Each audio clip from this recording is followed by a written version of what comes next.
Hey folks, it's Cody Stoffer with Playmakers Corner, here to tell you about Coderedcoaching. Competing in athletics means you've lifted the weights, you've watched film, and you've got the passion. Problem is, that's what everyone else in the state has done. Perfect your game by honing in on your mental performance with Coderedcoaching. Whether you are a team or an individual, Coderedcoaching has the tools to create mentally solid habits and set up you or your team for success. Find Code Red Coaching at coderedcoaching.com or call 720-979-1914 to learn more today. That's coderedcoaching.com or 720-979-1914 today. Now back to the show. Howdy, y'all, and welcome back to Playmakers Corner podcast.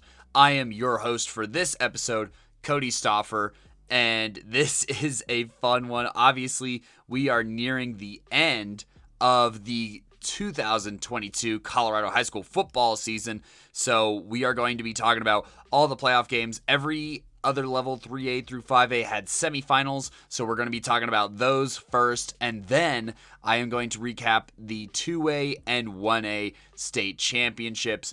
I'm not sure if it's going to be in that order. However, we will be working our way down through the classifications here, and I think that's something to be excited about. So the very first game I'm going to be talking about here is the Ralston Valley and Valor Christian game. This was the 2 seed and the 3 seed squaring off from the tournament here. And this game could not be decided in regulation. So let's go ahead and walk through this here. Early in the game, Valor Christian starts with the football, and they do punt it within the first couple of minutes of the game.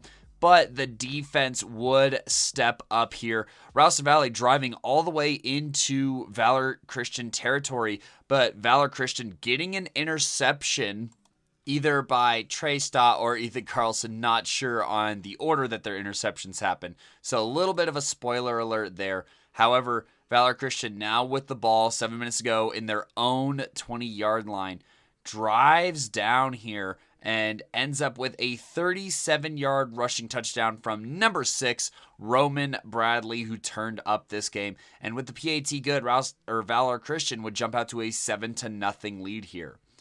They would then force another Ralston Valley punt, or force their first Ralston Valley punt here with only a few minutes to go in the first quarter here, and Valor Christian would end up inside of Ralston Valley's 20 before the quarter ended. And so to start the quarter here, Asher Weiner ended up with a long run here to set Valor Christian up on Ralston Valley's 6-yard line, and then they would get a 6-yard rushing touchdown here.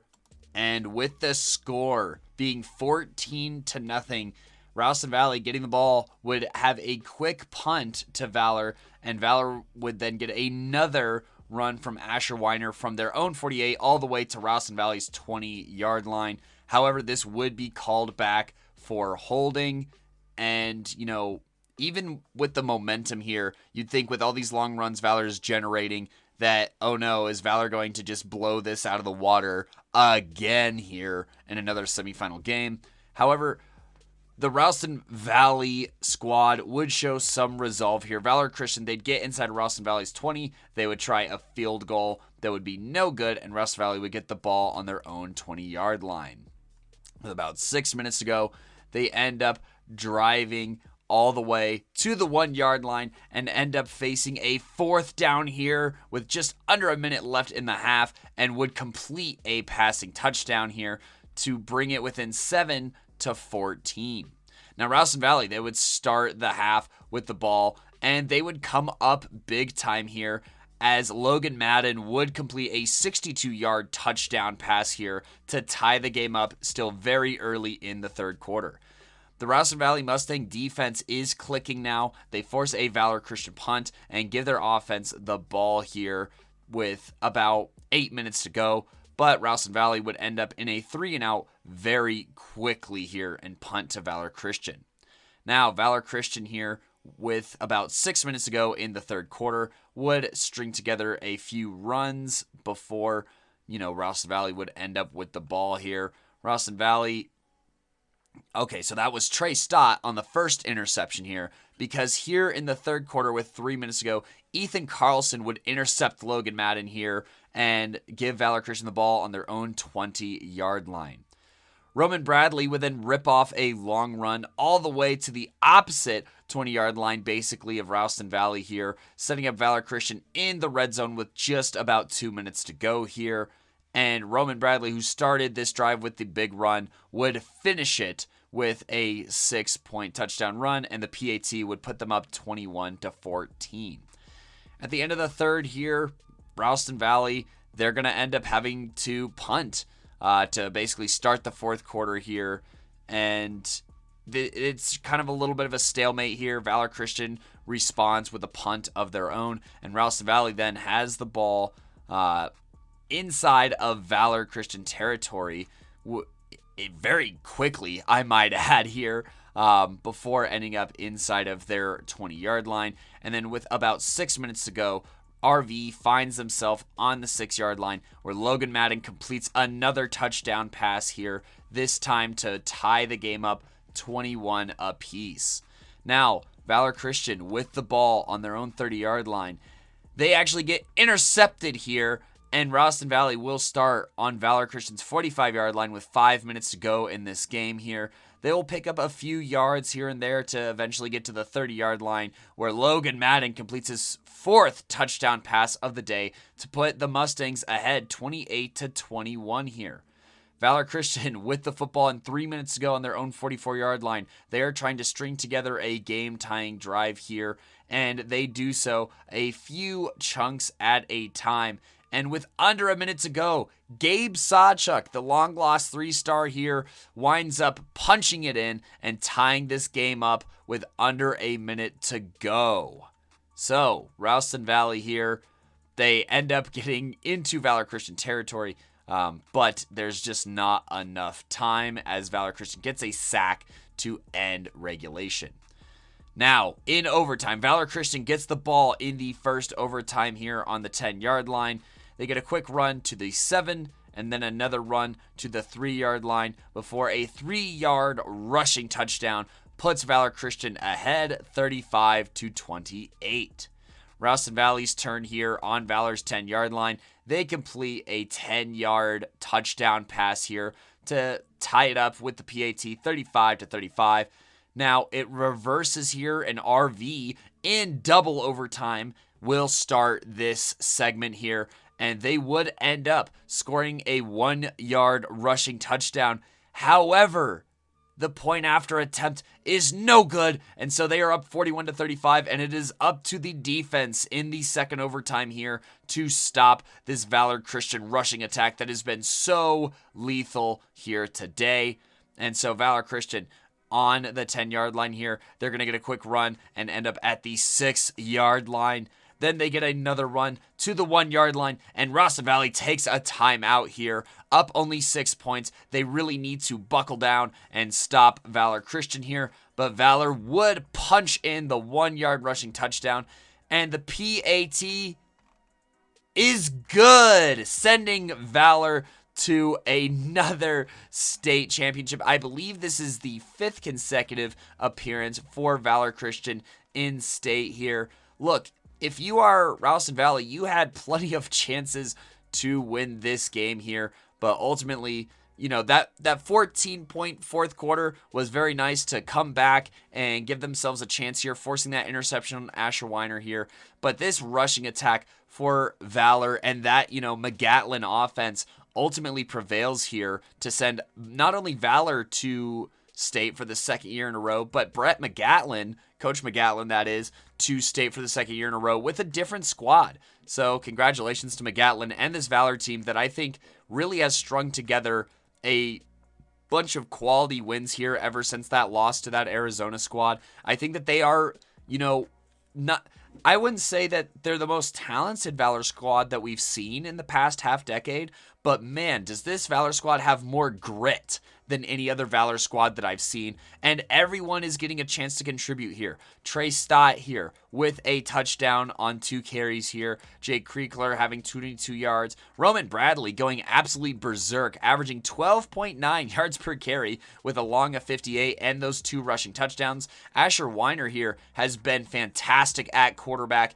Great switch by McGatlin and Valor here to trust their 3-star guy to get it done. 18 carries, 123 yards, and a touchdown. Greg McDonald, the senior here, also getting in on the scoring action. And as I said, Gabe Sawchuk scoring that touchdown near the end of regulation here. Not the flashiest stat line of 11 carries and 43 yards, but that touchdown does save Valor Christian's season and advances them to, gives them a chance to fight in state, where they take care of the rest here. This rushing attack and this offensive line, kudos to the offensive line, because this McGatlin system is a tough one to run. There's a lot of misdirection for, the skill position guys. There's a lot of pulling and, more complicated offensive line movement here, and a lot more movement. But the line has really started clicking here. The rushing attack has been absolutely lethal.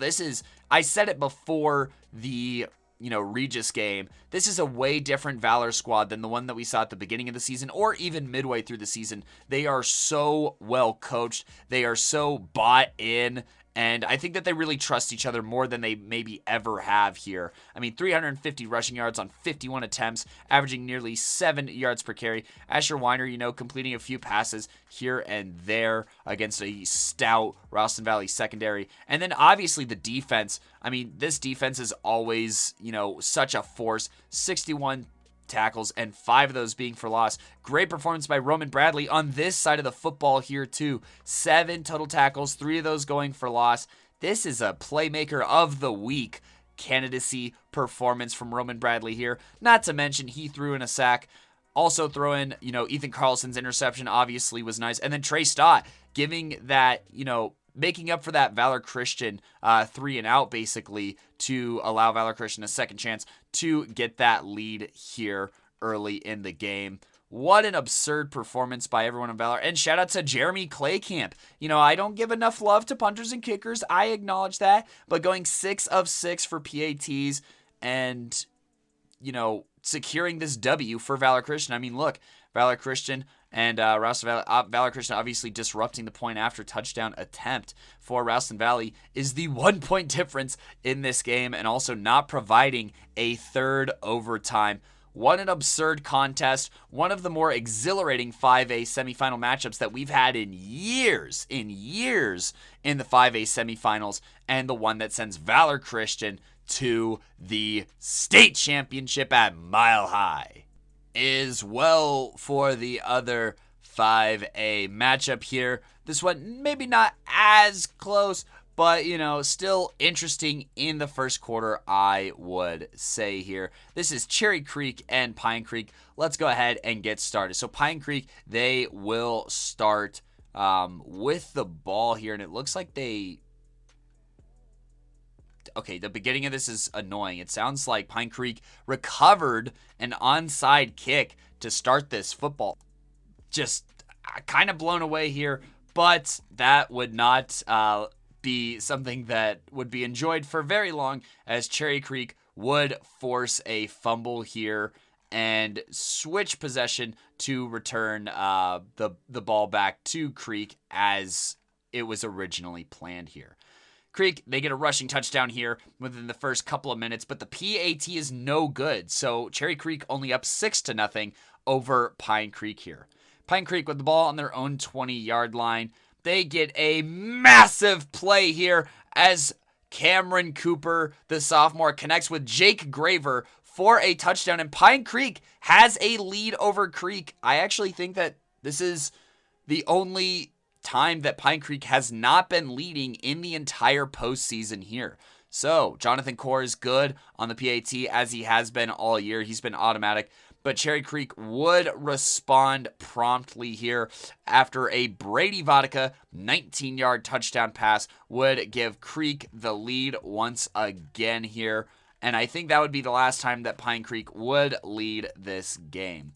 Pine Creek, they end up throwing an interception here to start the second quarter, and Creek would have the ball on their own 15-yard line. So this is a tough, red zone interception, and Cherry Creek would complete an 85-yard touchdown pass for a touchdown to go up 20-7 here. But, a couple of punts are exchanged here. Pine Creek does force a Cherry Creek punt, but Pine Creek then basically goes 3 and out and punts here. And Cherry Creek would get another passing touchdown to go up 27-7 here. And, at the end of the half, the half would end with a Jaden and Anatoni sack here. So that would give Cherry Creek a 27-7 lead. Creek would score another 14 points in this fourth quarter here.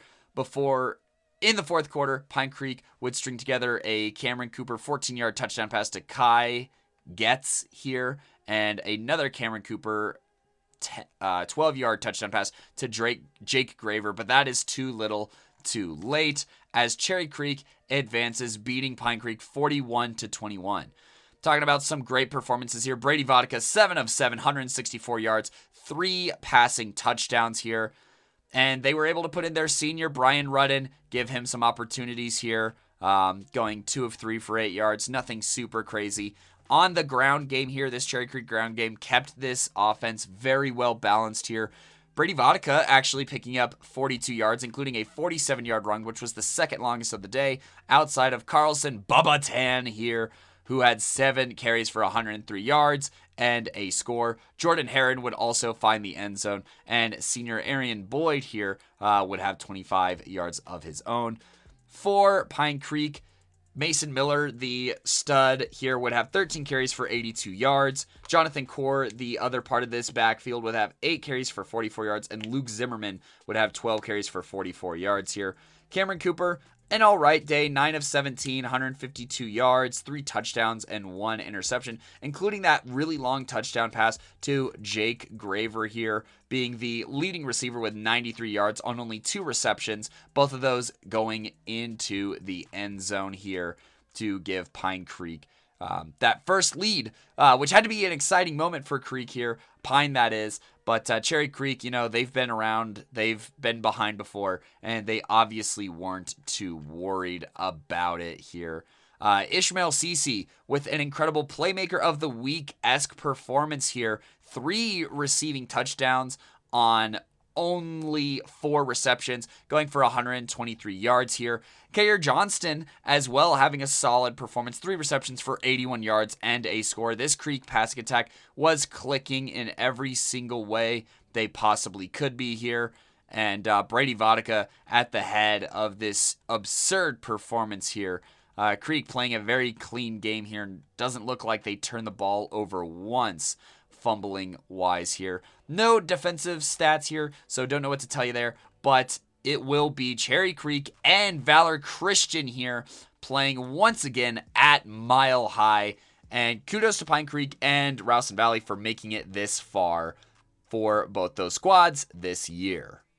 Heading down in the classifications here, we go ahead and jump to Palmer Ridge versus Loveland. For those who don't remember, this was the 4A state championship just a couple of years ago here. This is the first time that they have played since, and Loveland walked away that game absolutely bludgeoning Palmer Ridge. So let's see what happens here. Palmer Ridge on this opening drive here, they come out, they get a jet sweep, then Derek Hester keeps to move the chains here, and the Grizzlies are sticking to the ground game so far and have rode it all the way to the other side of midfield.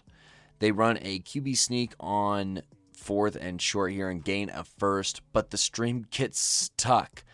Apparently Loveland forces, gets the ball, but they have a turnover on downs in their own territory, and Palmer Ridge capitalizes, scoring 7 on a Hester touchdown just before the end of the first quarter here. Now, Loveland punts near the beginning of the second quarter, and then with the Palmer Ridge drive, they end up on 3rd down, and Hester overthrows his receiver and is almost picked. So, with Palmer Ridge punting, Loveland again has the ball. Harstad rolls out left and takes off. That gains a first down. They then hand the ball off here, and, they eat up 8 minutes on this drive just to eventually turn over on downs. However, the Red Wolves defense stiffens up here and Palmer Ridge tries to pass on 2nd and 10, and after an incomplete pass stops the clock with 30 seconds, and a Loveland timeout gives the offense another shot.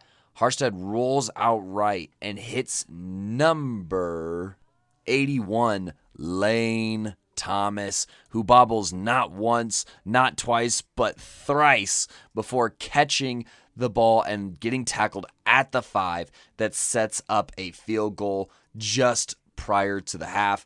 And Loveland is down 7-3 entering halftime. If he just caught it on the first time, it probably would have been 6, but woulda, coulda, shoulda. Loveland enters this second half down 3-7. Now, Loveland, they'll start the second half with the ball, and on the first play from scrimmage, number 55 and 6 opens the hole, and number 21 hits a crucial block, leaving Harstead one-on-one with a Palmer Ridge defender who he cuts inside of and then accelerates past the entire defense for the score and the lead that Loveland would not relinquish. But we head into the fourth quarter here a little bit later, fast forward. No scores so far. Loveland, they're going to turn over on downs on the 9 going in. So the Palmer Ridge defense giving the offense another chance here. And on the next drive, Hester runs into a wall of defenders before, on the next play hitting number 13, who gets out of bounds to the 32-yard line. That number 13 player not listed. Maybe it was 23 then, or maybe it was Casey Fackrell. Honestly, it was kind of hard to see the numbers on the stream, but I digress. They advance to the 32-yard line with 47 seconds left. Then he has a tough throw to the right to number 5, who just couldn't quite bring it in here. 42.4 seconds left, and with no receivers open downfield, Hess tries to spin around and throw it away, setting up 3rd and 10 on the 32 with 36 seconds left. Here, can Loveland finish the job? Can they force him into a bad spot? But Hester finds number 6 just shy of midfield for a solid gain here. That looks like it is a junior receiver here in Jimmer Ware, I suppose. Sorry if I'm saying that wrong. But, number 6, he's going to be reliable on this drive here because after the next play is incomplete and they have 2nd and 10 with 27.5 seconds left, Hester rifles in a flood left to number 6 once again, who's inside the 35-yard line of Loveland with 22.9 seconds left. And then number 6, he makes an incredible grab on the sideline with almost his entire body out of bounds to the 20-yard line with 17.7 seconds left in this game. Palmer Ridge, they wind up with the ball with 11.2 seconds left, and they're lining up for a field goal on the 20, and Loveland calls a timeout. So, with that timeout, Palmer Ridge, they're going to line up in shotgun. They're going to take another chance here, but unfortunately, the snap is too high, and Hester has to go chase it down, and number 21 comes off the edge for Loveland completely unblocked. That is number 21. That is senior defender Jude Moo here, who had a hurry prior to this. But he gets the game-sealing sack here that would send Loveland to state and send Palmer Ridge home. Palmer Ridge was probably just going to try one more shot towards the end zone here and then potentially line up for that field goal. I don't hate it. I don't mind being aggressive here instead of playing for the tie. Overtime is stressful, and who knew that your center was going to have a tough time snapping the ball here. So Palmer Ridge, the number 1 seed, gets upset by Loveland here. Loveland continuing their little win streak in big-time games over Palmer Ridge here. Palmer Ridge still going to have a lot of guys coming back next year, but Loveland definitely showing that they're worth something here as they advance to state. And on the other side of the bracket would also be a thrilling game, but not in the defensive slugfest kind of way, more in the explosive offensive fireworks kind of way. Broomfield versus Erie, a rematch of a regular season game that was not as crazy as this one. So Erie, they're going to get the ball to start here, and they get things moving with a Barnett run to the other side of midfield. Following a first down run and then a Gavin Lusk carry to get into the red zone, the Broomfield defense steps up with a Garrett Keeler sack, and eventually the Tigers are staring at a 4th and 3. Erie calls a timeout, not liking what they see from the Broomfield defense. Barnett then powers left and picks up the first down to Broomfield's 4-yard line. The first carry inside of the 5 is stuffed, but then a zone left to Gavin Lusk. He finds pay dirt, and Erie actually has a 7-0 lead out the gate here over the number 2 seeded Eagles. But down but not out, the Eagles here, they have the ball with 6 minutes and 16 seconds in the first. They get a nice return and a penalty that puts them on Erie's 45-yard line. They are pounding the ball here over and over before ending up inside the 5, where a Luke Francis run would tie this game up at 7. Continuing on, Erie's next drive would be brutal since their returner slips twice and knees it at the 4-yard line, and that's where they would eventually have to punt from. They're just in a really tough spot inside of their own 5-yard line. And Broomfield, with the punt and with field positioning, finds themselves inside the 20 very quickly to end the first quarter. The momentum would be short-lived as the Eagles couldn't convert a field goal attempt with what appeared to be a Caden Lettuce block. If that wasn't Caden, my bad. But like I said, the glare on NFHS camera is bad. But Erie here, they save 3 points, and they would string together some fine runs on their drive that started on the 23-yard line before Caleb Meehan of Broomfield would register a sack, forcing an Erie timeout. However, despite the sack and an offensive penalty, Barnett would rip off a run inside of Broomfield's 40-yard line. This drive would ultimately end in a 20-yard field goal to give Erie a 10-7 lead. Now, Broomfield, with the ball inside of their own 20, benefit from a LaCrue run into Erie territory. This is potentially looking to be another solid Erie drive with a long run getting all the way into the red zone, but the ball carrier would cough it up on a chase down tackle, and Blake Barnett would recover it. Now, Erie has the ball deep in their own territory here, but, they get a couple of Blake Barnett runs to get to midfield, and then they give Barnett a very clean pocket to throw in, where he finds number 17 of this Erie squad, Alex Sweeney, who makes an incredible grab and gets upfield all the way to the 2-yard line here inside of that 2-minute warning here. And following that, there's another fantastic catch by Gavin Lusk, fully extending and giving Erie a 17-7 lead heading into halftime. Broomfield, out of the half, comes out with a 5-minute drive that ends in a 15-yard rushing score by Cole LaCrue just before an Erie punt on the next drive, where they gash Erie again and again down the field and recapture the lead 21-17 here. By recapture, I mean for the first time since their first matchup here. Erie, in this second half, continues to struggle here to string together a drive, having to punt to the Eagles, who would start on their own 35-yard line and would advance quickly 4-5 before LaCrue throws an absolute dime to Cannon Juarez just outside of the safety and past the corner to get inside of Erie's 30-yard line. The Eagles would feast off of Erie's back heels here, eventually punching it in for a 2-score lead just before the end of the third quarter here, 28-17. However, Erie would spring back to life with a completion to Sweeney just shy of the 40, and then capitalizing off an agile Lusk run that gets inside of Broomfield territory just about to the 20-yard line.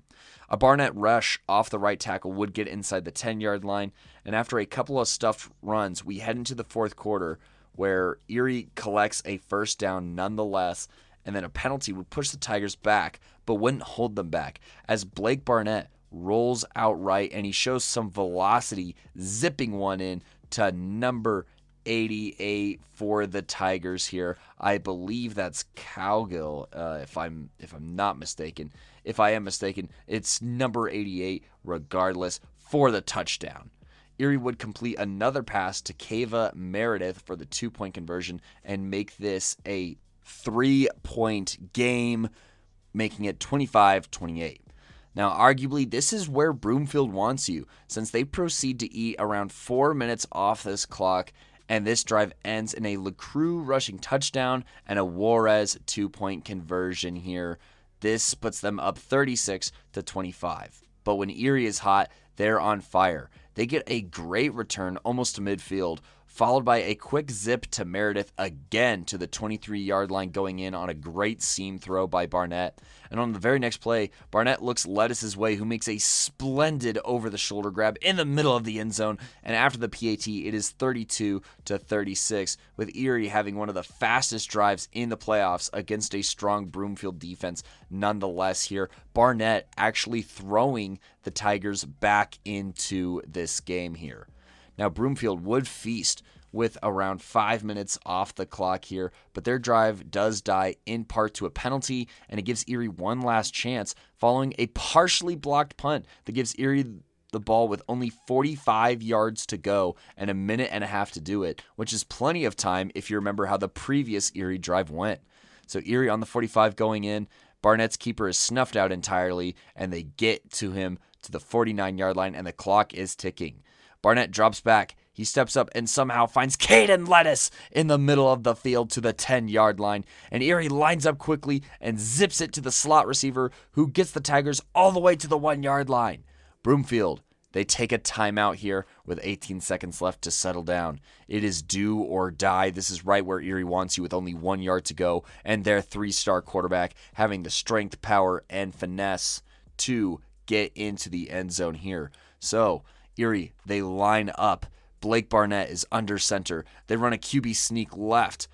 But 2 Broomfield defenders are there to meet him at the goal line and force a fumble on the 1-yard line that Broomfield recovers, which would result in Broomfield winning this football game here. Now, lots of notable performance here. Obviously, Caden Lettuce had one of his best games of the season. You have that blocked field goal, you have that touchdown catch, and you have just a constant threat over the middle here. And, Erie, they compete to the buzzer here and almost upset another one to return to state for the second time here. However, they would run just shy to this Broomfield defense that's just been so clutch all season long. And Broomfield will punch their ticket to state, like I said, thanks to a great defense here and thanks to, a great rushing attack that included 4 Cole LeCroux rushing touchdowns on 145 yards and 25 carries. Luke Francis 16 carries for 129 yards and 1 score as well.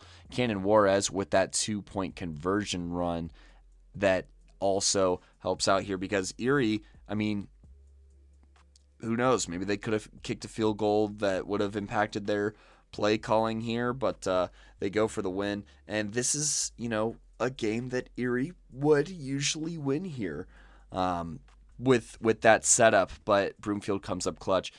Cole LeCroux, definitely a Playmaker of the Week candidate here. 25 carries, 145 yards, 4 touchdowns, 9 of 16 passing for 103 yards. And then obviously from the Loveland game, there were a couple of Playmaker of the Week candidates. We will dive into that later when we talk about our Playmakers of the Week, brought to you by Coderedcoaching, that is also going to bring us some guys from championship games here. But before we do that, we're going to talk about the 3A semifinals that honestly kind of underwhelmed in the competitiveness that maybe we were expecting here in this Lutheran versus Durango game.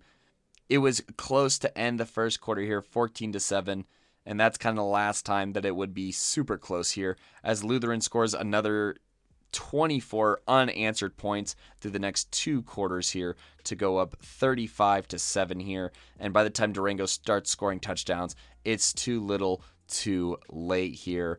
And Lutheran would beat/upset Durango in Durango 45-28 here. Durango here struggling on the offensive side of the ball here, throwing 4 interceptions and also losing a fumble here. I'm not sure who recorded those since Lutheran has not recorded their defensive stats yet. But, to Durango's credit, they do score 21 points here near the end of the game. And, Harms ends up in the end zone for a rushing touchdown. Jarek Baruch ends up in the end zone. He had the most solid rushing performance here. 14 carries, 153 yards, and a touchdown. Zachary Haber, 12 carries, 48 yards, and a touchdown. But you could tell that Durango could not keep pace here. Zachary Haber also with a receiving touchdown.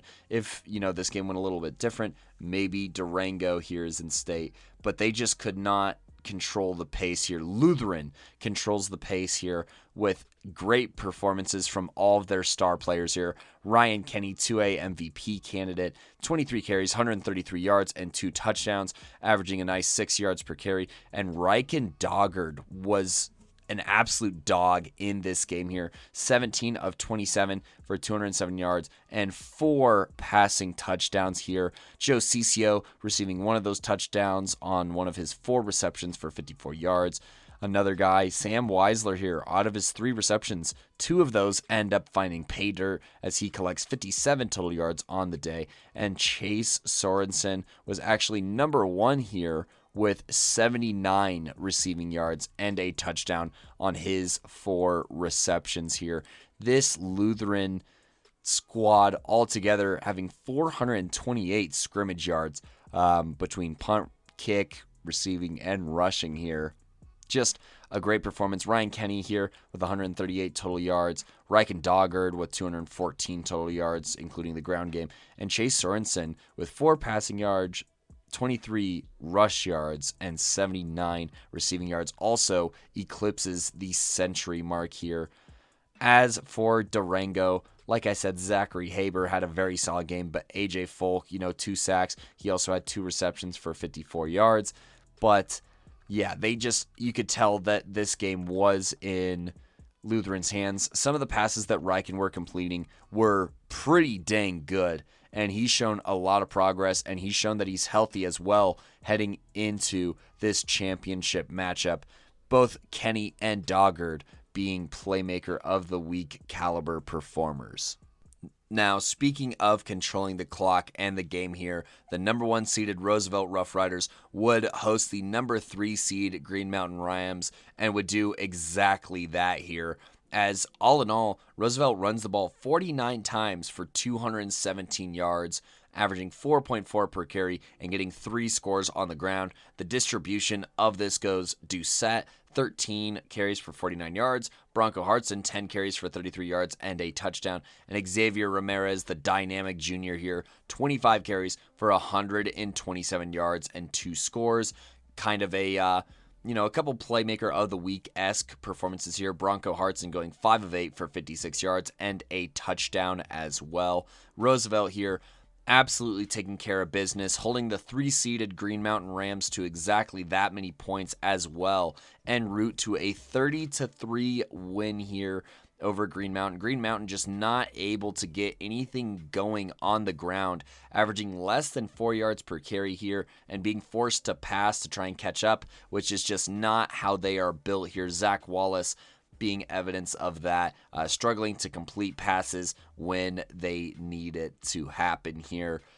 Whereas, Roosevelt, while they're able to run the ball very effectively, their defense is really the story here. You have guys like Hernandez, who had 2 sacks, 2 tackles for loss. You have Evan Klein, Ryan Knutson, Anthony Munoz, and Dylan Doyon all getting in the backfield. But Elazar Valencia impressed me the most from this game here. He's the big Playmaker of the Week candidate in my eyes from this game here. 9 total tackles, 3 of those for loss, also registering a sack that was a 14-yard loss here. In other defensive news, Tucker Peterson did notch an interception here, and 2 forced fumbles, both from Hernandez and Valencia, and Evan Klein, the senior, recovers 1 of those here. Green Mountain, unfortunately, just didn't have quite the juice from this senior class to overcome the 1-seeded Rough Riders here.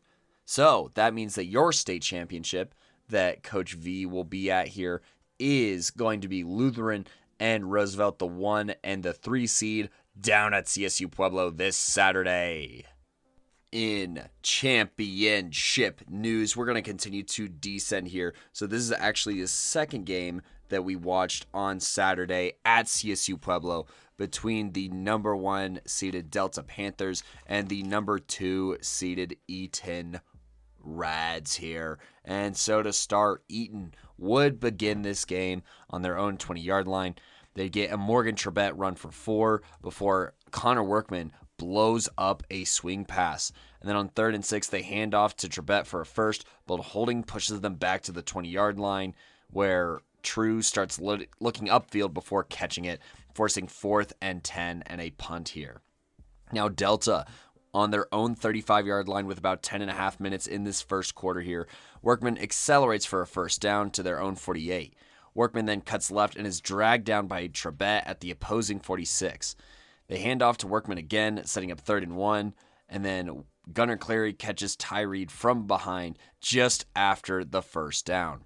They then hand off to Asai Carrillo here for 2 before Zach Grable meets Delta in the backfield and brings down the back at the 37-yard line, forcing 3rd and 7. They take a timeout here, avoiding a delay of game, and then with just a hair under 7 minutes here, under pressure, there is a pass broken up by Sahlberg here on 4th and 7, and the field goal from about 50 yards is no good.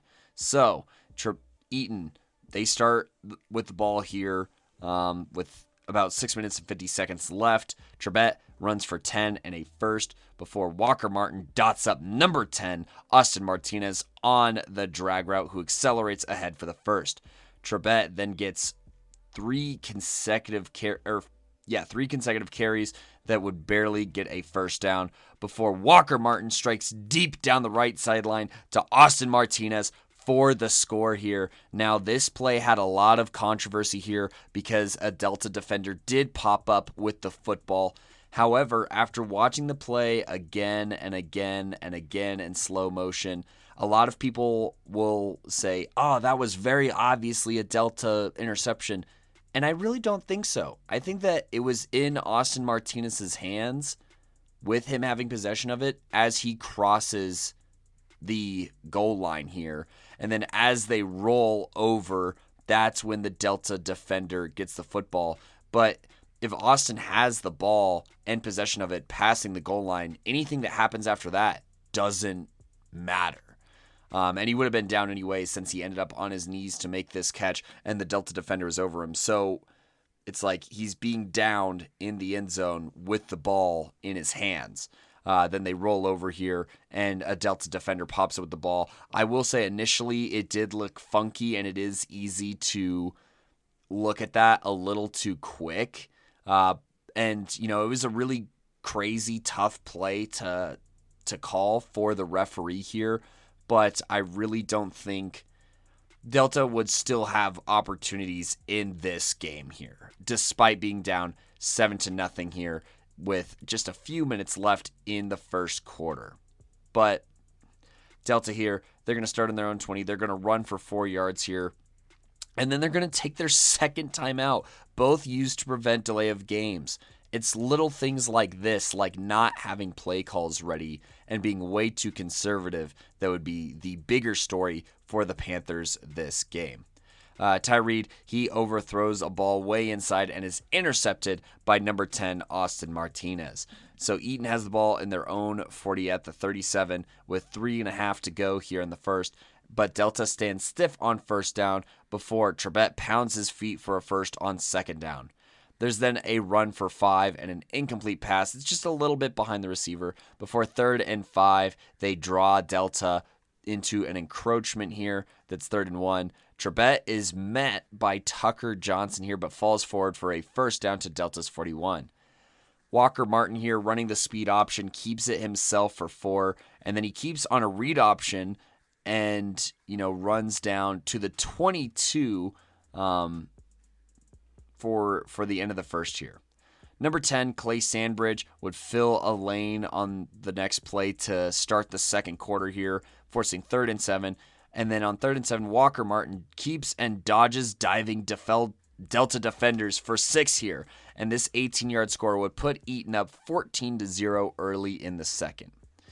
With 11:15 in the first half here, Delta has looked scattered and shook and needs to stabilize on this drive.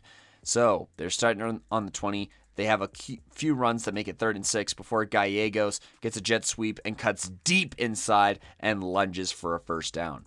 Carrillo would then run for a first down, and the Panthers would pound for 6 for 2nd and 4 at midfield. They get another first on a battered Connor run, and then on the next play, number 64, Eaton pops Workman back. Carrillo then runs, and Delta gets a first down. Timeout Eaton here with 6:26 in the half, and the Panthers got 35 yards to go. There's a good block by number 2 Delta on a speed option for a first by Carrillo, and then they throw a screen to Workman, who rolls off of like 3 tackles and spins ahead to the 4-yard line. Trebet wins on his guy and finds Delta in the backfield for a loss of 2 before, the Eaton defense buckles down and forces 3rd and goal from the 4. They have a run to the inch line, but on 4th and goal, Asai Carrillo dives in for the end zone, and he gets it 7-7 with 2:41 here in the half. Talon Hewlett rocks the returner, and Eaton starts at the 18-yard line. Martin finds number 88 Tate Smith for 5 before Trebet gets a run to the 33-yard line and then picks up another 3 yards. On an in route here, the Delta safety Ward lights up the receiver on the in route to force a drop and 3rd and 8. On 3rd and 8, they run for 4, and on 4th and 4, Zach Grable has a perfect, and I mean perfect punt with the backspin that is downed by an Eaton special teamer on the 2-yard line here. Now, Delta, they have 1 minute at their own 2. They don't get anything going. And heading into halftime, Eaton is up 14-7 here. This is still a very close game. This is still a very winnable game for either squad here. Walker Martin throwing for a touchdown and running for a touchdown in that first half here, and Morgan Trebet getting a dozen carries for a ton of yards. Now, Delta, they start with the ball in their 35. They have a run for 8 before a false start sets up 2nd and 7. Carrillo keeps for 4, and on 3rd and 3, Gunnar Clary is in the backfield, and it sets up 4th and 3 where Delta punts. Now, Eaton with the ball with under 10 minutes in the 3rd on their own 15. They have a great Walker Martin fake here, and he collects a face mask that moves Eaton all the way to the 38-yard line before the next play, Delta forces a Morgan Trebet fumble and recovers on their 46-yard line. Now, with some momentum here, Delta trying to put something together here, close this gap. They get a couple of runs here before on 3rd and 8. Ty Reed throws a slant to number 17, who picks up a first down. Carrillo kind of jitters left and right for a gain of 8, and then on the next play, drives his legs like pistons and ends up at the 21-yard line. On 1st and 10, Asai follows Connor's lead block for 4 yards before Workman on the next play cuts away from the hole and narrowly gains 1 yard. On 3rd and 5, Delta attempts a fake run slant that Eaton has doubled and is sitting on. And on 4th and 5, they kick a field goal here to bring it within 10-14 with 5:44 in the 3rd. Now, Eaton from their own 20, Trebet moves the chains. And then the next run isn't as successful, but is still good for 5 yards. Then they get D'Angelo Rosas involved here. He speeds ahead to Delta's 38-yard line before the Panthers swallow up the next run. And then D'Angelo sets up a 3rd and 3 here. There's a short run here for Eaton. They have 4th and 1, and Delta takes a timeout with 2 minutes and 2 seconds here, still in the 3rd. Ryder True leads the way for Trebet, who easily slips for the first. On the next play, Trebet spins inside on 1st and has Eaton in 2nd and 6 on the 22 when Walker Martin connects to Ryder True, who trucks a Delta defender for the first. But this is called back for holding, making it 2nd and 19. Martin keeps for 8, setting up 3rd and 11. And in the 4th quarter here, there's great coverage, forcing Walker Martin to scramble as he picks up 4th and 5. Now, Eaton, they take a timeout here, and they're attempting a field goal at the beginning of the 4th, but it's blocked by Delta and scooped up by Landon Clay and taken all the way to the Eaton 31-yard line. Delta, with a ton of momentum here, has a chance to take the lead off of a few Eaton mistakes here. And so the Panthers with the ball at the 31 going in and 11:45 left, they have a couple of runs that set up 3rd and 1 before they have to take their second time out. And this run is stuffed. So Delta, you heard it correctly. With all the momentum in the world, a blocked field goal, and a chance to take the lead in this game, they call 3 consecutive run plays to set up 4th and 1. And then on 4th and 1, they run right at Gunnar Clary, who stuffs the run and forces a turnover on downs. I put, if Delta loses, I'm looking at the play calling on this drive and calling it a pitiful missed opportunity. You have all the momentum, and you call 4 run plays, the 3rd and 4th down ones looking very similar, at least going to a similar gap. Are you out of your mind? I don't know. This Delta offense has been so exciting all season, and boy, when the lights shined brightest, the play calling shriveled. Absolutely shriveled. And on top of that, Eaton just played really tough in that front 7.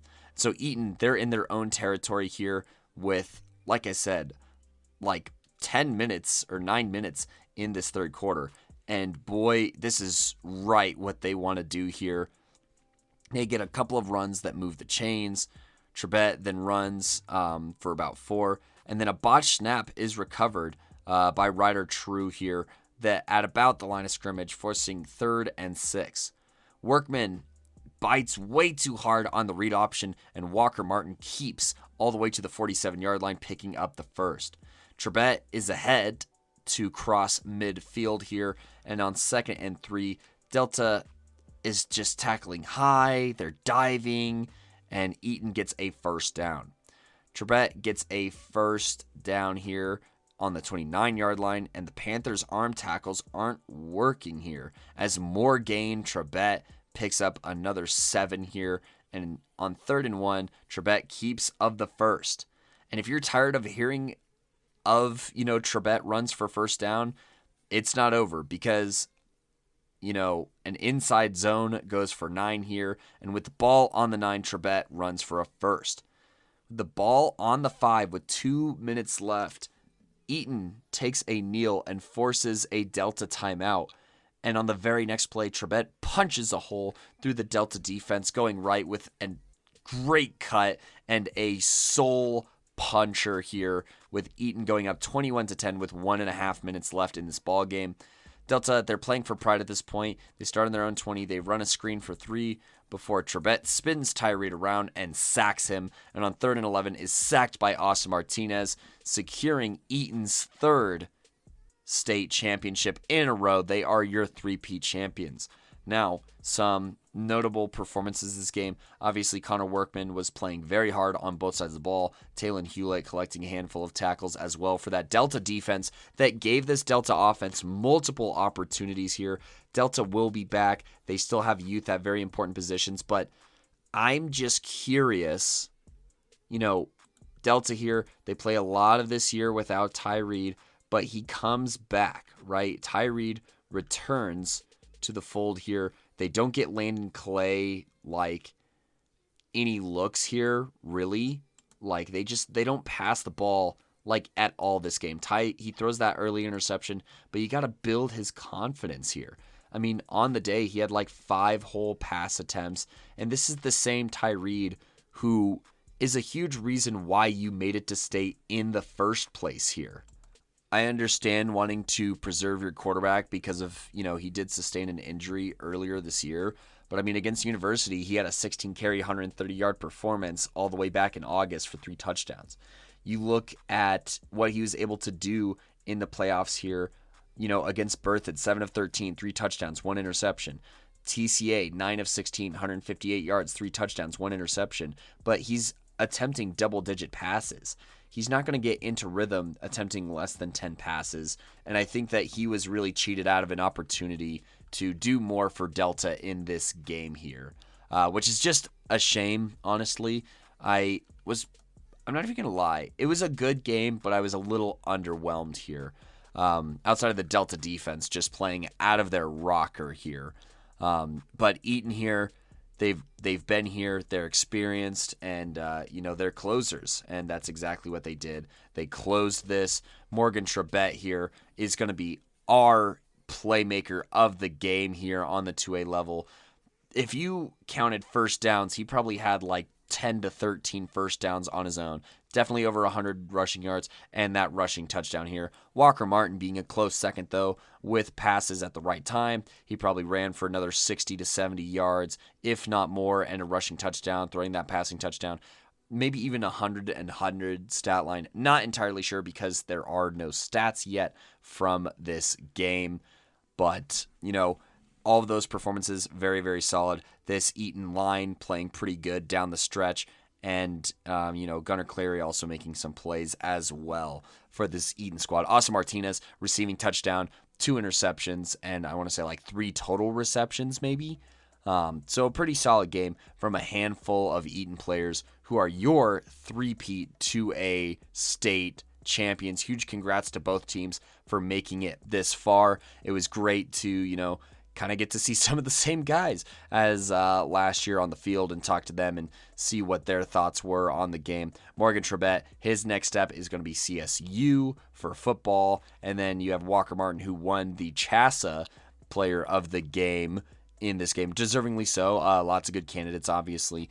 And, his next step is going to be, baseball season for Eaton. And then he is off to Arkansas for baseball. So lots of solid, movement on the next level. Ryder True, I think, is a Chadron State guy. So lots of next level, kind of opportunities for Eaton here. And Delta, they do graduate a handful of players on their defense, but I do think that this is a team that could definitely be back in the next year or two under Ty Reed. Speaking of being back, Limon would be in their 5th consecutive state title appearance versus the Wray Eagles here. These two teams, I think, were destined for a crash course based off of their regular season game and just the squads on both sides here. Now, Limon, they will start this game with the ball on their own 21, and Brady Collins, he will start this game off with a tackle at the line of scrimmage. There's then a pitch right that's tackled after a 4-yard gain, and on 3rd and 6, Logan Bottier is swallowed up here, and Wray will start at the 40-yard line following a tough Limon punt here. Now, number 5 for Limon gets hands on number 2 for a short gain before Brady Collins keeps on the next play for a first down. Then Samuel Meisner will plow ahead for 9. Sam Meisner, extending the play right, narrowly gains a first all the way to the 36-yard line here. But the next play is stuffed by the defense before Collins rumbles forward with multiple defenders on his back for a first down. There's a few runs that set up 3rd and 2 thanks to a nice edge set by Lance Beatty of Limon. But Meisner fights for the first on 3rd and 2. And on the 15 going in, the Eagles get swallowed up by Badgers, with Bandy being the first one there. And then on the next play, number 25, Gabe Schubarth and Lance Beatty swallow up the rollout right. On 3rd and 6, however, Samuel Meisner scores the first touchdown of the game and puts Wray up 7-0 with 4:49 in the first quarter. Now Limon to start with a play action where Bennett is found for the first down. They're on their own 42-yard line before Wade makes a touchdown-saving tackle and keeps the gain to only 2 yards. Trust me, if he didn't make this tackle, it would have been a huge run that was ripped off. Now, the Eagles make a great tackle here, and on 3rd and 4, there's a handoff that is stopped short due to Ray's interior dominance. On 4th and 3, they try and pass the ball, but Jordan Rockwell is forced to throw off balance, and it just escapes the outstretched fingers of Michael Hoffman, and it is a turnover on downs. Now, with Wray on the 49 going in, they would like to make this a 2-score game, and Collins keeps for some and then some more, before on 3rd and 3, Gabe Schubarth makes a great tackle, forcing 4th and 1, and there's a terrible snap that rolls to the punter, but the punt is somehow even worse, and Limon is going to start on the 42-yard line. It's like the punt somehow goes up and goes out of bounds at the line of scrimmage. It's nuts. So Limon on the 42-yard line, they have a run for no gain. And then to start the second quarter here, Jordan Rockwell trips on his back pedal here. And on 3rd and 15, they have a keeper for 11 here. But when they line up for 4th and 4, there's a false start. And on 4th and 9, they are forced to punt. Now, Wray here with 10 minutes and 16 seconds left in the half. They start at the 20, and Bandy drags down the ball carrier at the line of scrimmage. Meisner keeps for another 2 before mid-cap finds Chris Arambula at the 30-yard line for a first down. Collins then pounds ahead to the 37-yard line before on the next plays, Marks has a couple of tackles here, setting up 3rd and 2. On the next play, Marks, Schubarth, and Botyer all meet the ball carrier in the backfield, setting up 4th and 1, and Wray is forced to punt here. Now Limon on the 25 here, their first run goes nowhere before Rockwell connects with Dontarius Arnold for a first down. They then attempt a deep pass right that is brought back by a penalty, setting up 1st and 15. Tail Wade at the line of scrimmage meets this next play, and then rolling outright with Wade in his face, Rockwell finds Botyer, who sneaks up the right sideline for a first and some. Rockwell then to the other side of midfield, gets to the 45-yard line, and after that, Schubarth gets dragged down on the next play. Brady Collins then dives for Rockwell's feet, and he's stopped short of the first, but a penalty on the Raid defense is a huge shot in the arm for Limon, who's now at the 27-yard line in with 3 minutes in the half. Rockwell then lobs one down the right sideline in double coverage and connects with Dontarius Arnold, who makes a tough Moss-esque grab to tie this game up at 7. Now Wray, they have the ball with under 3 minutes to go, starting at the 36, where they have a run for 3 before Trayton Marks' vice grip brings down Brady Collins for only a gain of 1. Midcap then doesn't like anything he sees, and he wins the foot race to the first down marker out of bounds. There's then an incomplete pass with pressure on first down. Then Brady Collins follows his blockers for 8, and Wray takes a timeout here with 1:25 on the 43-yard line. Then they get a short run here, setting up 4th and 2, and Collins pushes ahead for the first down here on a second wind. Then, on the 37-yard line, Casey Midcap finds Peyton Wade for a gain of 5. They are running hurry up, and Midcap, on this snap, kind of slides left, sets his feet, loads up, and throws a beautiful dot to Chris Arambula for the score. It's just past the safeties and the corners here. It's kind of a mess, but Casey knows his guy Arambula, who makes a nice catch here to regain the lead for Wray, going up 14-7. Now the Badgers will have around 40 seconds in the half and 2 timeouts starting at the 30. And Botyer, he gets, a run here, and Limon takes a timeout with 27 seconds on the 35. Rockwell doesn't really receive the low snap, and he throws it away, and now there's only 21 seconds. They pitch to Schubarth for a first down, and with 5 seconds left on the last play, Rockwell drops back, but Tell Wade beats the tailback thrown at him, the fullback thrown at him, and he rocks Rockwell for a sack to end the half. Wray leads this one 14-7, and they will start with the ball, or so I thought here, on the kickoff.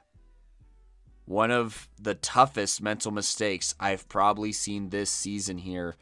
No one on Wray fields the kickoff in the middle of the field, and Limon grabs it at the 24 going in. Kickoffs, unless they reach a touchback or out of bounds, are a live ball, football players. Know that, and don't forget it on the biggest stage here. Limon, they recover here. And, Schubarth, he shows some resolve on second down, making 2 defenders miss, but Tell Wade cleans it up. And on 3rd and 6, they run a triple option with a pitch to Botyer, who picks up a first down, but a holding penalty brings it back.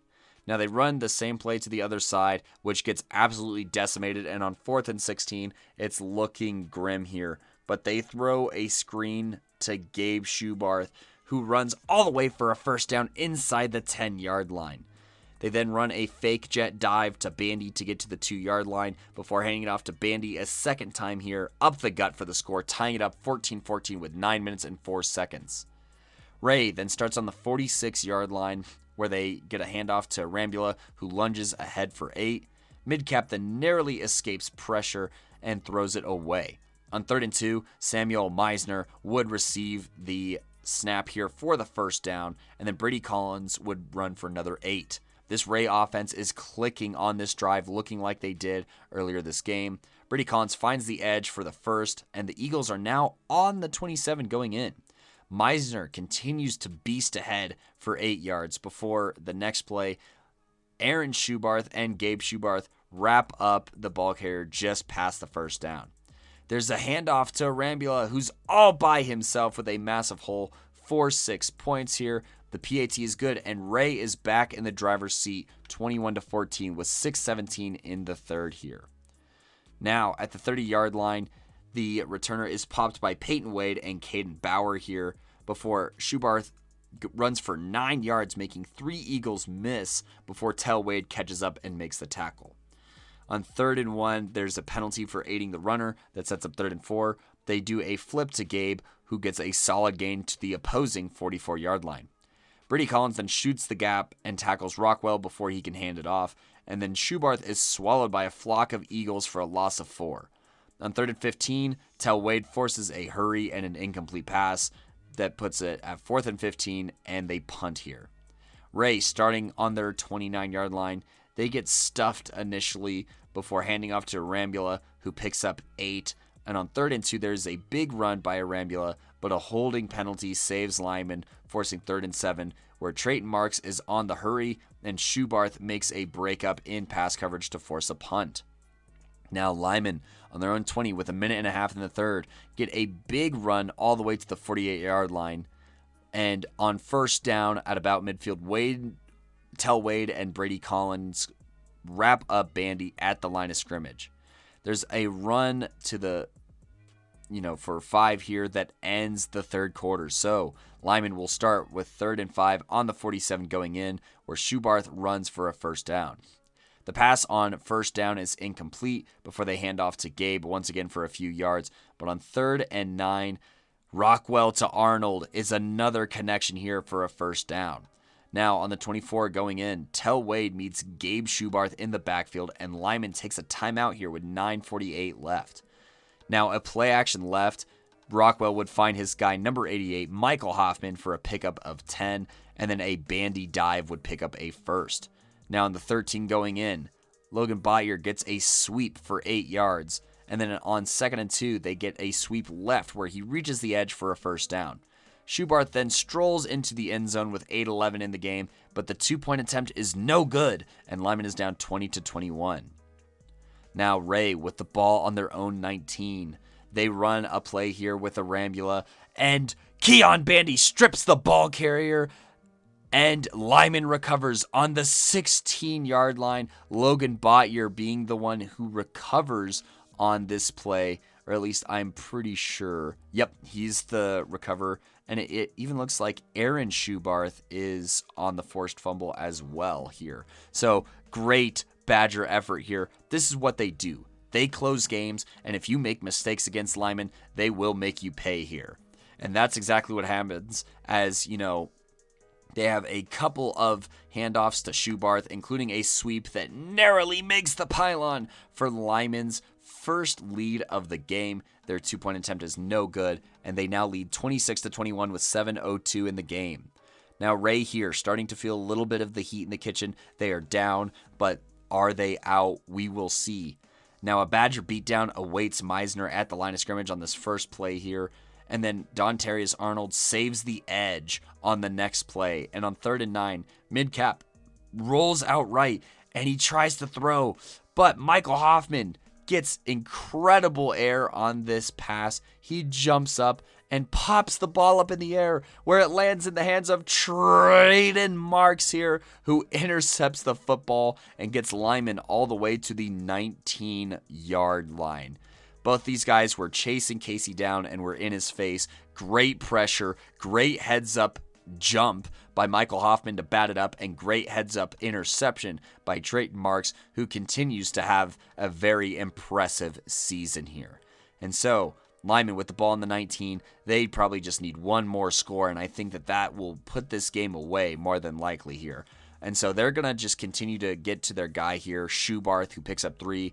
Then Logan Bottier gets to the line of scrimmage on 3rd and 7. Now Rockwell dots up number 3 in the end zone, but the ball is dropped. But pass interference with a tug on the pass gives Limon a first down regardless. Now 1st and 10 on the 13, Schubarth is up the middle to the 1-yard line. Now on the one, they get Wray to jump off sides here. They get encroachment, and then Schubarth gets the handoff left and powers in for the score. It's probably the nail in the coffin, and after the PAT, it is 33-21 with 3:36 left. Now Wray, they have the ball on the 35-yard line. They throw a screen right to Arambula, and Gabe blows him up. Chris has to be helped off the field. He ended up returning to the game, so nothing too crazy there. And then on 2nd and 6, Trayton Marks would register a sack, just absolutely taking over. And on 3rd and 7, number 58, Aaron Schubarth would swallow up mid-cap, and Wray takes a timeout prior to a 4th and 16. Now with 2:42, mid-cap heaves one to Arambula, who's open, but, maybe the ball's a little far. He doesn't feel it's close enough for the dive here, and it is a turnover on downs. Now, Limon with the ball on the 29 going in. They have 2.5 minutes left until their ring. They get a tackle at the line of scrimmage, and then Brady Collins and Sam Meisner make a tackle here, and Wray takes a timeout with 1:50 left and 3rd and 10 here.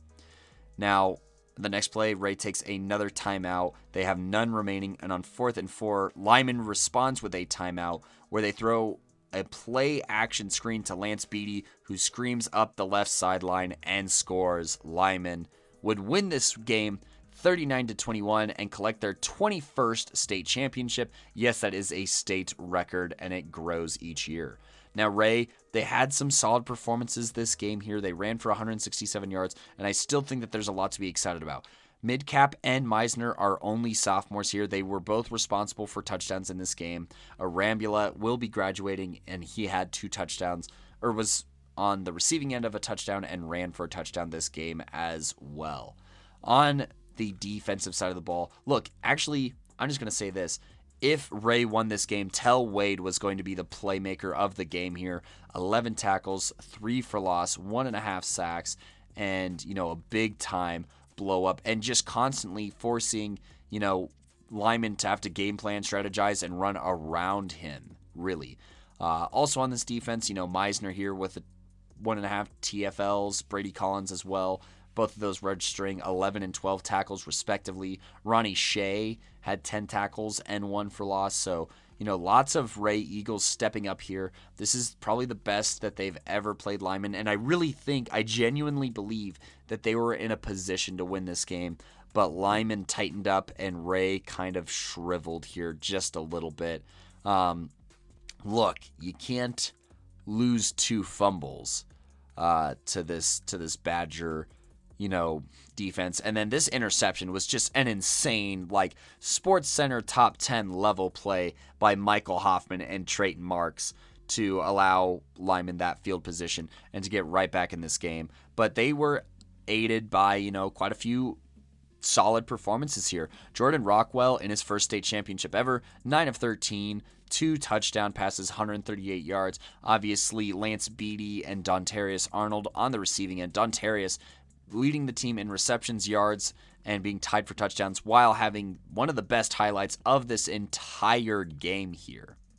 Now, Gabe Schubarth, he did have the one screenplay that went for 24 yards, but the reason that Schubarth is your playmaker of the game here, 28 carries, 137 yards, 3 touchdowns. They needed a closer to close this game out, and that's exactly what Schubarth did. He almost had 200 scrimmage yards, whereas nobody else had over 50, unless you include Rockwell throwing and rushing, but he still did not even have as many as Schubarth did with those, return yards included. On the defensive side of the ball, Keon Bandy was an absolute beast, 11 tackles. Jordan Rockwell had 11 tackles, but Schubarth also had 11 tackles. Trayton Marks had 11 tackles, 2 of those for loss, as well as the interception and the sack. He's another good candidate for playmaker of the game. You look at Aaron Schubarth, who forced a fumble. Logan Bottier on the recovery. I know Keon Bandy was over in that area as well, but Schubarth puts the team on his back, scores the touchdowns when he needs to. I believe that he had all 3 of those all 3 of his touchdowns came in the second half. Yes. So during their comeback and then their ascension to the lead, they scored 25 unanswered points in the 4th quarter here to beat the Wray Eagles. Would not be surprised if we see both of these teams again. But that will conclude the 1A and 2A season for Colorado high school football. Your state champions On the 1A and 2A level is the Limon Badgers with their 21st and the Eaton Reds with their three-peat. Some takeaways from other members of the PMC crew here. On the 1A game, but Wray and Limon was a thriller. I don't really have much to say that hasn't already been said. However, I believe in my heart of hearts that Tell Wade, regardless of the loss, should have won the MVP trophy.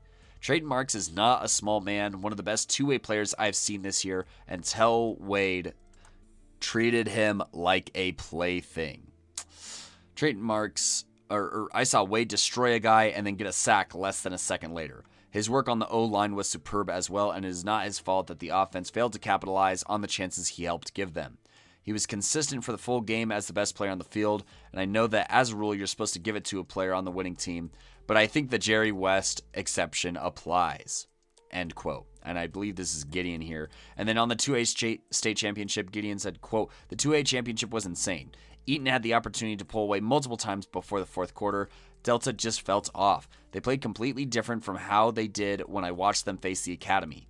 They needed to give the ball to Tyree more often, and if I remember correctly, he only got one touch in the first half.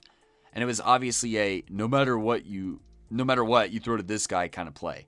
That isn't let your QB cook. Connor Workman did well, and if Delta has had one, Asai Carrillo should have won MVP for that game.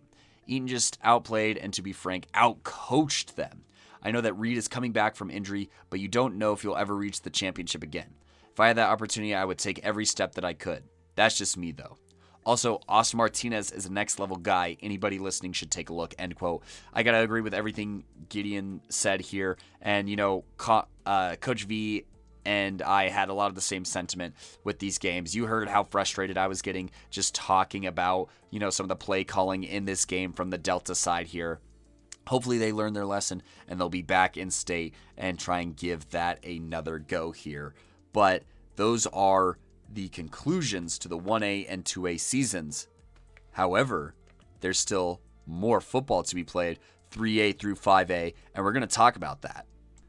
We'll go ahead and bounce back to the 3A level here and talk about some of these picks. And by picks, I mean the previous round to see how we did here. Look, let's go ahead and catch up here in round 4. So the playoff games are worth more and more points every week here.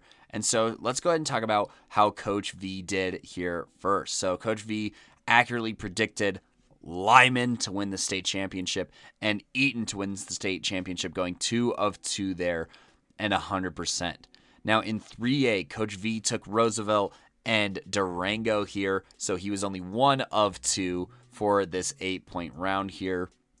On the 4A level here, he also went 1 of 2. He picked Palmer Ridge, who lost to Loveland, but he picked Broomfield, who won, so he got 8 points there as well. And then in 5A, he took Ralston Valley, who would lose to Valor, and Cherry Creek being 1 of 2 and getting a whopping 40 points, 62.5% this round, and getting up to 170 total points. Now, in my part of the predictions, I did choose Limon to beat Wray, so I was 1 of 1 there. However, I took Delta in the 2A state championship, which would get me 0 out of 1 on that 2A level. No points to show for there. Now in 3A, I also took Roosevelt and Durango, so I was half correct there. Now in 4A, I was actually 100% on the 4A level, taking Loveland in the upset and Broomfield to make the chip here, going 2 of 2 and getting 100% and 16 points in 4A. Now in 5A, I took Ralston Valley, who lost to Valor Christian. Once again, kudos to Valor Christian for continuing to prove us wrong this year. Great job, and loving the culture a lot more this year than in years past under whoever the heck that last coach was. But, I got that one wrong, but I got Creek right. So I got 8 points, making my total for this round 40 points and a 62.5% correct, which is the exact same as Coach V, and 178 points total. Now, Gideon here in the 4th round, he predicted Limon correctly here, and he also took Eaton in 2A here. So he was 2 of 2 in championship games this weekend before getting 50% right in 3A, 4A, and 5A, having the same picks as Coach V here and collecting, between those 3 games, 24 points, 40 total points, 62.5% correct, and 169 total points here, making the standings me 1 at 178 points total, Coach V 170 total points total, and Gideon with 169 total points. But how will that play out for our picks here? Well, let's go ahead and take a look at Gideon, who has the most ground to make up here heading into the championship week here. So I'm going to talk about his prediction and then talk about his reasoning. So with Gideon here in 3A, he says, Reichen Doggard is back. Honestly, I have no clue what to think here. A healthy Lutheran team can beat a lot of 5A teams, but so can a fully optimized Roosevelt squad. Against everyone except for Discovery Canyon, Roosevelt performed better. This is tough because Reichen Doggard is averaging 240 yards per game, but Bronco Hartson is also a good QB. Roosevelt has a lot of good options on every side of the ball. Once again, I look at special teams. Samuel Smolin was an all-playmaking kicker. Jacob Wehaj is good too, but has missed his fair share of PATs. My gut is telling me Roosevelt, but if Lutheran wins, I would not be surprised. Rough Riders 35, Lutheran 31. And I'm just going to keep rolling actually with his predictions here and go into the 4A state prediction for Gideon here. He said, quote, both teams are glad to be here with wins of at most 5 points. Loveland's only loss was against 5A's 10th ranked Fossil Ridge, while Broomfield's closest game was this past game against Erie. I like Broomfield a lot. Garrett Harstad is Loveland. Offensively, he's unstoppable with over 185 yards a game, but if I'm being honest, Broomfield isn't going to have to deal with too much opposition on the defensive end. Lane Thomas's 23 pass deflections is insane, and Trey Olson and Kodey Lease have 3 interceptions apiece. But Kohler Crew is going to have to keep an eye out, but he's committed to a Power 5 school for a reason. Harstad will have to look out for Garrett Keeler, and this matchup is pretty even. While Loveland has a good air defense, I think Broomfield's variety will push them past. Broomfield 42, Loveland 28. Also, Loveland Barstool change your profile pick. You're the Red Wolves. You've had a year. Which he's spitting here, end quote. He's spitting here, Gideon is. So, yes, please do address that, Loveland Barstool. You are the Red Wolves. Quit being cringe. But let's go ahead and advance to Gideon here in 5A, where he says, quote, for my final prediction of the year, we have what I consider to be the easiest prediction of the year.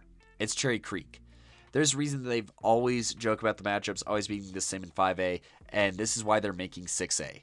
Cherry Creek has so many good pieces, and this is why they are ranked number 1. Blake Purchase, Brady Vodka, Bubba Tan, and Angelo Petridis are among the major players on this Bruin team. Asher Weiner, Gabe Sawchuk, Roman Bradley, and Trey Stott are all weapons, but each of them has an equivalent or better on the other side of the field this weekend.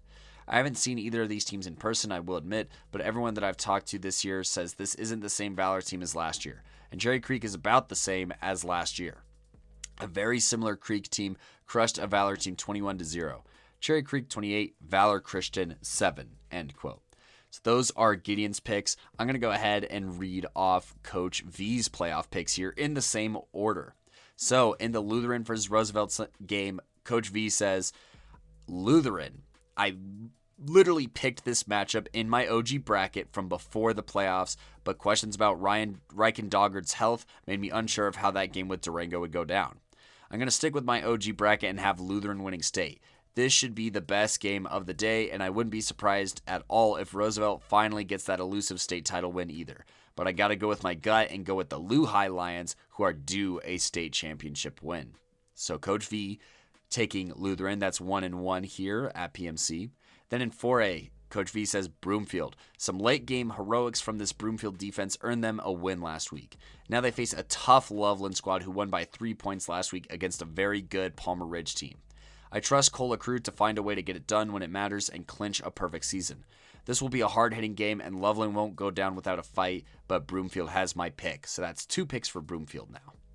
Now, Coach V in the Cherry Creek versus Valor Christian game, Coach V says, props to Valor for battling through and getting a well-deserved win over Ralston Valley. They've earned a lot of respect from me this season, and I can see them winning states sooner than later. But for now, I gotta go with Cherry Creek. Creek has not failed me these past years when it mattered, and I trust them to find a way to get it done for the 4P. This state championship should be the most competitive Creek versus Valor game in years, IMO, in my opinion, end quote. So that's 1-1 in 3A for Roosevelt and Lutheran, 2 picks for Broomfield and 2 picks for Creek. As for myself here on the 3A level, I'm going to take Roosevelt here. I've been high on them. I've predicted them to win state for the past 2 years now.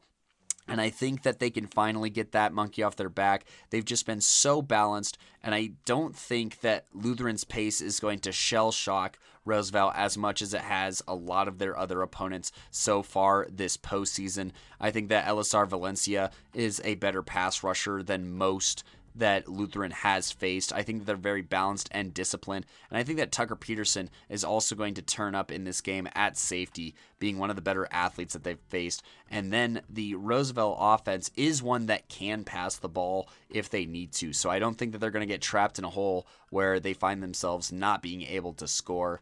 But, this Lehigh team is going to probably still score like 24 to 30 points. So Roosevelt will have to eclipse that, which they are capable of, even with their foot, not on the gas as much against Green Mountain. They were able to do much of the same. So that's kind of where my thought process is.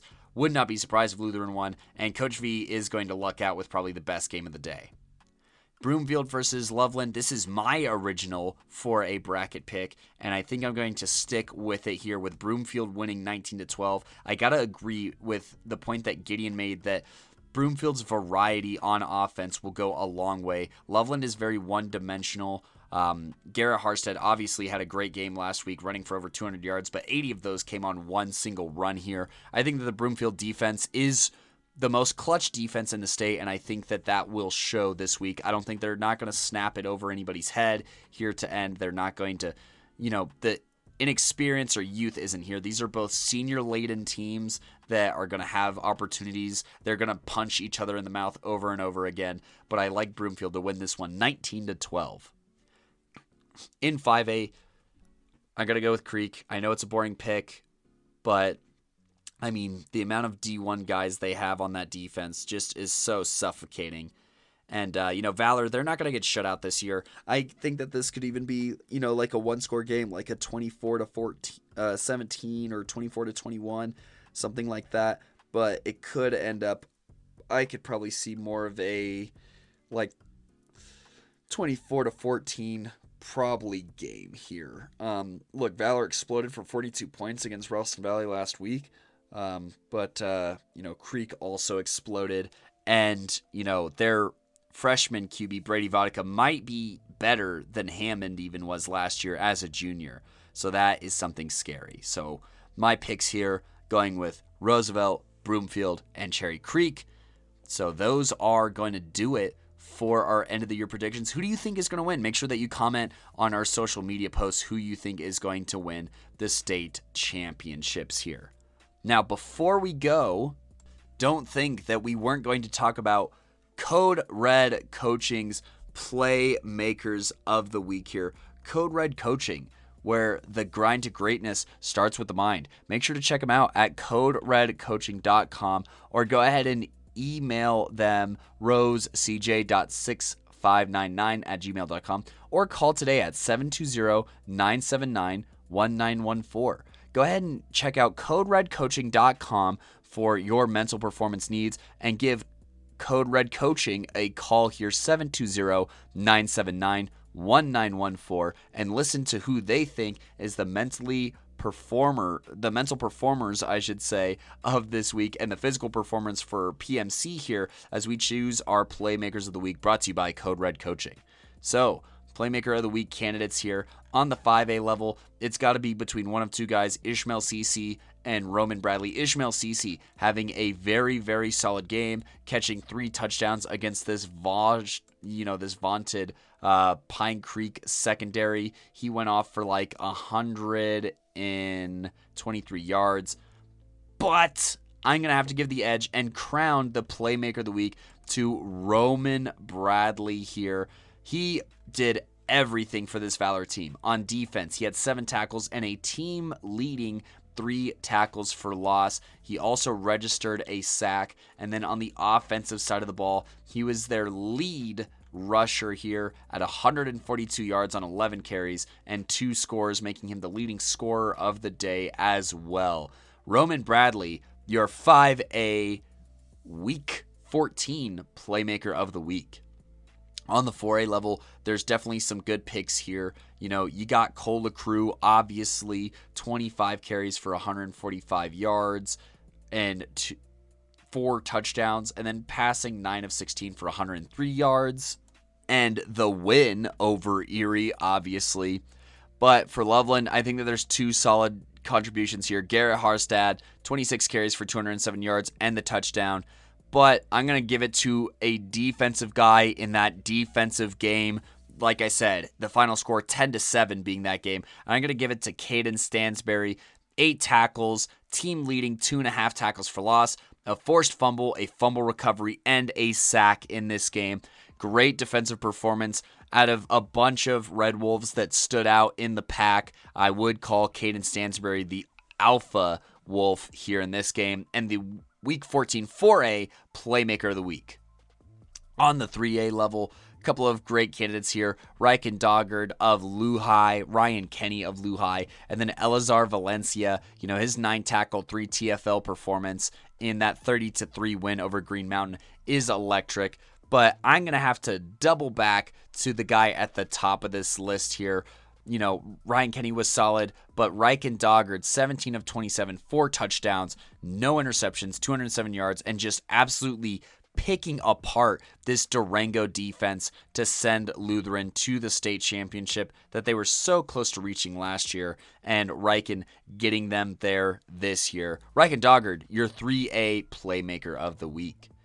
Now in 2A, as mentioned in the game, there were some solid options here. Obviously, Walker Martin won the CHASA, MVP award for this game with his throwing and passing touchdown, or throwing and rushing touchdown. However, I'm going to have to give it to the closer here, Morgan Trebet. Rushed for over 100 yards for sure. Had that touchdown that was the final nail in the coffin, and then also a sack on the ensuing drive to, close the book on this Eaton triple crown here, this Eaton 3-peat. And more Gaines Trebet is only going to continue to do his thing, heading forward as he becomes a CSU Ram. And on the 1A level, I gotta be honest, there are some names that I can mention here. Obviously, Tell Wade, if Wray won, would have been the guy. But it's the 1A MVP, making plays when it matters most, Gabe Schubarth, having the 1 reception for 24 yards and that critical first down that led to a touchdown for Limon. But the 28 carries for 137 yards and 3 touchdowns. Look, it got to the point where it's like, hey, you are close in this game. Just keep handing it off to Gabe and you will come out victorious. Coach V made a great comparison as far as the role that he plays for this Limon team is like a Derrick Henry on the Titans. You keep handing it off to him and you keep letting him run into those defenders, he's eventually going to break. He's going to get big gains, and he's going to find pay dirt for you. And that's exactly what Schubarth did as the 1A Playmaker of the Week in the championship game. So to run through those again, 1A Playmaker of the Week, Gabe Schubarth of your 1A state champ Limon Badgers. The 2A Playmaker of the Week, Morgan Trebet of Eaton, your 3-peat Triple Crown state champs in 2A. On the 3A level, Ryken Doggard, the quarterback out of Lehigh here, who's sent Lutheran to the state championship, 4 touchdowns, 207 yards. On the 4A level, the defensive stalwart, Caden Stansberry, 8 tackles, 2.5 of those for loss, a forced fumble, a fumble recovery, and a sack in Loveland's narrow 10-7 ascension to state for the second time in 3 years. And then the 5A Playmaker of the Week, Roman Bradley, 7 tackles, 3 of those for loss, a sack, and then on the offensive side of the ball, just absolutely carving up the Mustangs for 142 yards on 11 carries and 2 scores. those Playmakers of the Week once again brought to you by Coderedcoaching. Go ahead and check them out, coderedcoaching.com, or call today at 720-979-1914. Thank you for presenting our Playmakers of the Week, and thank you all for listening and staying tuned here. Make sure to continue to follow us, like us, subscribe to us on YouTube, on Spotify, Apple Podcasts, Google Podcasts, or Anchor, as we have more content coming out for you. We are getting into, the end of the year, so we have one more recap for you for 3A, 4A, 5A. Stay tuned for that for a week from today here. On Friday, though, do stay tuned for our 5A awards here, which I think is going to be a really exciting time.